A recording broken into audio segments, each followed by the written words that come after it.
Question, are you fed up being the spare part at the net and doubles? Playing at the net and doubles is quite a scary experience if you don't know what you're doing. You will either be out towards the tram lines, staying out of the action, or you'll be chasing the ball across the court, missing volleys and letting your partner down. Today, I'm going to show you how to stop all that. Welcome to my doubles. I'm Steve Whelan, my tennis coaching.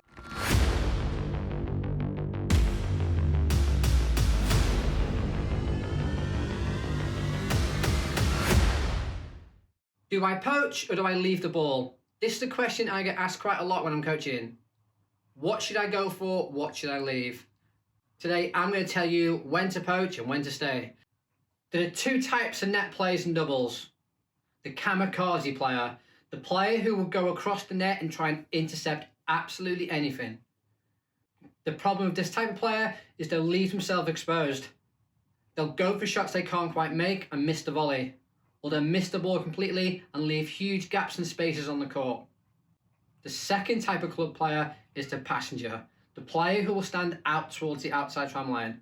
This player won't get involved. They won't look to volley. They'll just want to try and stay at the net, and they're hoping that the ball doesn't come to them. I'm pretty sure most of you can relate to one of these two positions.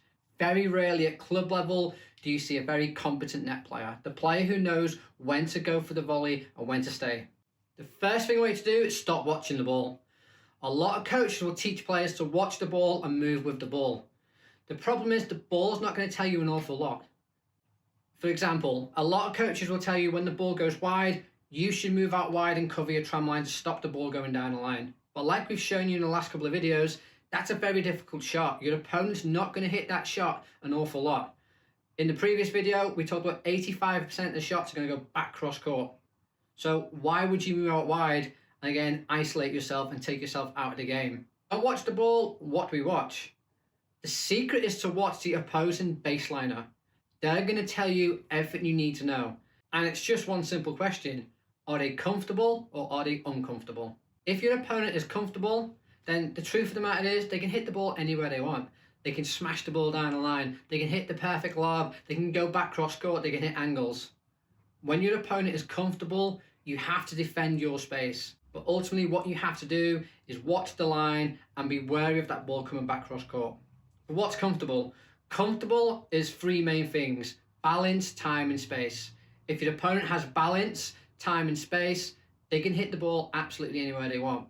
When they have these three things, your job is to position yourself right in the center. So if the opponent goes down the line, they can still move across and intercept. If they go cross court, they can still try and hunt and look for that poach. The net player doesn't have to worry about the lob because the baseliner should be covering this area anyway. As always with tennis, it all depends on the skill level of the player. The lower the skill level, the more opportunities you're going to get anyway. So you really have to watch and study your opponent. You need to learn what is comfortable for them and what is uncomfortable. And you can watch this and work this out in the first couple of games of a match.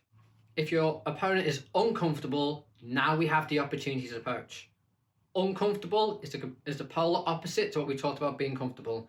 When they're off balance, when they have less time and less space. When they're under pressure, your opponent's probably going to hit the percentage shot, which is cross court. They're not going to go for glory down the line.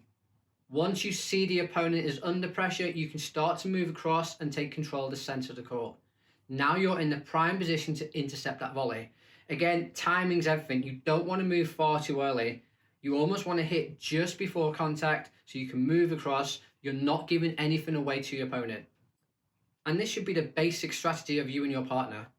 When you're at the net, your partner at the baseline is trying to make sure your opponent is off balance and as uncomfortable as possible. They're trying to push them deep. They're trying to push them wide. They're trying to set you up. That's where doubles is a team game. You both work together to try and win the point. Now you have an idea of what to look for. You're looking for balance, time and space. Remember, when your opponent has balance, time and space, they can hit the ball absolutely anywhere. Your job is to defend your area. But when they're off balance, when they have less time and space and they're under pressure, your job is to go looking for that volley, hunt the volley down. And it's just practice. The more you play the game, the more you learn how to read the situation, the better you become. And like we've said a lot in this series, don't worry if it doesn't work all the time. Tennis is imperfect. Nothing works 100% of the time. So don't be put off. If you go across and you miss that volley and you put it at the bottom of the net, keep going, because the percentages are in your favor. The more you try this, the more points you're going to win. The main problem in doubles is the fear factor. You don't want to let your partner down. So what tends to happen is you don't want to be too brave. You don't want to take too many risks. But you're not taking risks. You're playing very smart tennis. You're playing high percentage tennis. If you follow this series and you follow these very basic rules and you put yourselves in the right situations, you're going to win more points. The more points you win, the more confident you're going to become. The net player is the most effective player on the team. Your job is to end the point. More often than not, when I watch club doubles, the net player is just a passenger. They're just standing in that position because they see the top players do it. They don't want the ball to come near them. They don't want to make mistakes. They don't want that feeling of letting their partner down. But hopefully through this series, I've given you some tips of what you should be doing, what to look for, and ultimately how to win more points. If you have started using these tips, drop me a comment down below and hit that like button. I plan to release one My Doubles video every week, so please make sure you subscribe to the channel. It really helps.